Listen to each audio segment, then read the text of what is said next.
जय गौ माता, जय गोपाल, सभी ग्रामवासियों को राम राम। आज मुझे कुछ युवा बंधुओं को विशेष निवेदन करना था, इसलिए आज मैं एक निवेदन कर रहा हूँ। वैसे मैंने देखा है बहुत सारी चीज़ें युवाओं के अंदर, जवान बच्चों के अंदर, तरुण बालकों के अंदर जो एक नशे की लत लग रही है, बहुत खराब है, बहुत गंदी है। और बीड़ी सिगरेट जैसी चीज़ है भी। ये बात मैं इसलिए कह रहा हूँ कि अभी थोड़े दिन पहले, 5-7 दिन पूर्व की बात है, बहुत पुरानी बात नहीं है। एक बालक को, 6-7 साल के बच्चे को हृदय में पूरा टीबी थी। और डॉक्टरों से कारण पूछा गया, डॉक्टर साहब ये क्या हो रहा है, इस बच्चे ने क्या क्या नशा पता किया तो इसके अंदर इस बच्चे को टीबी हो गई है। तो डॉक्टर ने स्टोरी बनाई उसकी पूरी, और उन्होंने लिखा है कि इसके परिवार में इसके पिताजी और दादाजी दोनों बीड़ी पीते हैं, और इस बच्चे का पिताजी भी लाड करते हैं और दादाजी भी लाड करते हैं, और दोनों ही बीड़ी पीते रहते हैं और बच्चे को अपने पास लगाए रखते हैं। साथियों, मैं आज ये निवेदन करना जा रहा हूँ आप सबसे कि ये बीड़ी, यानी कि सारे नशे, यहाँ और भी लोग तो कई तरह के नशे कर रहे हैं, मैं उन नशों के लिए नाम नहीं लूँगा, लेकिन ये बीड़ी भी सामान्य रूप से हम इसको सामान्य नशा गिनते हैं। इससे भी कितना भयंकर नुकसान हो रहा है। और थोड़े दिन पूर्व एक घटना जो मेरे सामने घटी, मैं उस विषय में बहुत चर्चा नहीं करूँगा, लेकिन उसका भी मूल कारण बीड़ी ही रहा है। बीड़ी पे बीड़ी पीना, बीड़ी पे बीड़ी पीना बहुत नुकसानकारक है। तो आज मेरे सभी गाँव वासियों से, विशेष करके मेरे सिद्धेश्वर गांव के जो युवा है, उनसे कल मैंने सुखदेव भाई की सेठ जो है, उनकी दुकान पर भी कोई एक मित्र खड़े थे, उनसे भी निवेदन किया था। युवान बच्चा था, और मेरे नाम तो दिमाग से निकल गया था, उसका क्या नाम था, पर वो बीड़ी ले रहा था। तो मैंने कहा, बीड़ी किसी ने मंगाई है या आप अपने लिए पी रहे हो? तो नहीं, मैं पी रहा हूँ, और बीड़ी नहीं पीता हूँ तो मुझे औबासी आती है या मुझे आलस आती है। इस तरह की बात उन्होंने बताई। साथ ही थोड़ा समय लगता है कि हम बीड़ी नहीं पिएंगे तो नहीं नहीं छोड़ सकते हैं, ऐसा ऐसा कुछ है नहीं। बहुत ही ऐसे नशे जो नहीं छूटते वो भी छूटे। आपका निर्णय अच्छा होना चाहिए कि मैं छोड़ दूँ। मैं पूरे गांव के, युवा जो है वो गांव का ही स्वरूप है।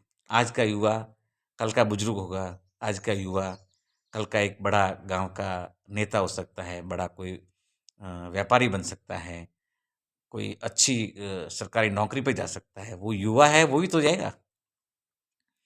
तो अगर युवाओं में ये अंदर से ठान लिया कि मैं पूरे मेरे गांव को नशा मुक्त करना है, तो नशे मुक्त करने के लिए किसी को डांटने या किसी को नीचा दिखाने की आवश्यकता नहीं है। मैं तो मेरे सभी मित्रों से कहूँगा, उनके पास बैठ करके, उनके साथ रह करके, कोई नशा करता है उसके साथ साथ जाके नशा कर लेना, ये व्यवहारिक बात नहीं है। लेकिन नशा करता है उसको भी समाज में बिठा करके नशा छुड़ाओ।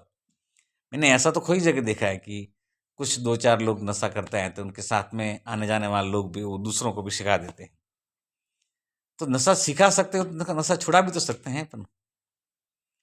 तो आज सिद्धेश्वर गांव माता जी के, ये शक्ति धाम है हमारा गांव। यहाँ कितने माताजियों का स्थान है, भगवान साक्षात सिद्धेश्वर महादेव विराजे यहाँ पर। ये पवित्र गांव है हमारा। इस गांव की पवित्रता को और बनाए रखने के लिए मैं सभी युवा साथियों को, जो मेरे स्नेही बालक बच्चे जो अभी पढ़ने के कॉलेज करके बाहर निकले हैं या पढ़ाई कर रहे हैं, या जो खेत में काम कर रहे हैं, काम कहीं भी करते हो, खेत में काम करते हो इसका अर्थ ये नहीं कि आप बीड़ी पी के ही खेत में काम हो सकता है, ऐसा नहीं है। बीड़ी तो आपके स्वास्थ्य को धूंध डालता है। बहुत ये गहरा नशा है। बीड़ी के अलावा और भी बहुत सारे नशे लोग करते हैं। मैंने कहा ना कि कुछ साथी करते हैं तो उसके साथ में और सीख जाते हैं। ऐसे मत सीखो साथियों। नशा नाश का मूल है, इसलिए नशा से दूर रहें। और मैं सिद्धेश्वर नगरी के सभी युवा बंधुओं से, तो कुछ ऐसे मित्र कई बार बात भी करते हैं कि हमें नशा मुक्त रहना है, हम नशा मुक्त है, नशा मुक्त है। बातें मत करो साथियों। जब भी, कई प्रवासी बंधुओं सुना है, जब भी आप गांव में आओ तब एक आध दो युवाओं से बात करके, बुजुर्गों से लड़ाई करने की आवश्यकता नहीं है। कई लोग मैंने देखा है कि जो बुजुर्ग अपना जो बुजुर्गों के लिए दवाई है, जो बड़ी उम्र के लोग हैं उनके लिए औषधि है, उनको कुछ ज़्यादा कह भी नहीं सकते हैं अपन, कहना भी नहीं चाहिए उनको।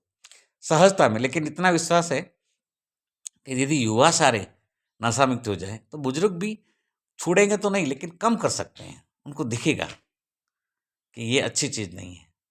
तो हमें उन्हें आचरण से प्रेरणा देनी है, उन्हें उन्हें आदेश नहीं करना है, वो अपने आप तैयार होगा। लेकिन जो हमारे युवा साथी है, जो तरुण बालक तैयार हो रहे हैं, उनमें जो नशे की लत बढ़ रही है, उसको छोड़ना आवश्यक है।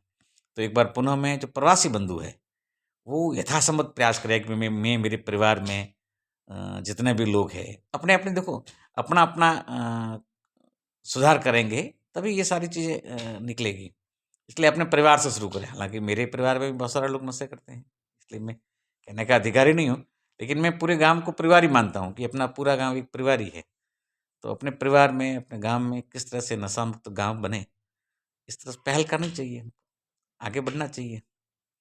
और सभी संपूर्ण नहीं होते हैं, कुछ कमियाँ हमारे में भी होगी, तो आप हमें भी बताइए। अगर हमारे में कोई गलती है, तो हम भी उसको सुधार करने का प्रयास करेंगे। और हमें कुछ दिखती है, तो हम भी आपको कहते हैं, तो आप भी सुधार करने का प्रयास करो। तो पुनः सब ग्रामवासियों के उज्जवल भविष्य की शुभकामनाओं के साथ पुनः निवेदन करूँगा कि युवाओं को नशा मुक्त करने में सभी लोग सहयोग करें। जय गौ माता, जय गोपाल। और मेरी बात से अगर किसी को खराब लगा हो और अच्छा लगा और कोई थोड़ा बहुत भी नशा करता और अगर नशा वो छोड़ता है, जैसे मुझे वो भावेश ने एक मैंने देखा था कि उसने भावेश गंगाराम जी अपने, तो उसने लिखा था कि मैंने सारे नशा छोड़ा है, व्हाट्सएप मुझे बहुत अच्छा लगा था उस दिन। तो ऐसा भी कोई मित्र अगर पहल करें, तो ज़रूर मैसेज डालें कि मैंने आज नशा छोड़ा है और मैं प्रयास करूँगा कि मैं और दूसरे मित्रों को भी नशों से दूर रखूँगा। नशा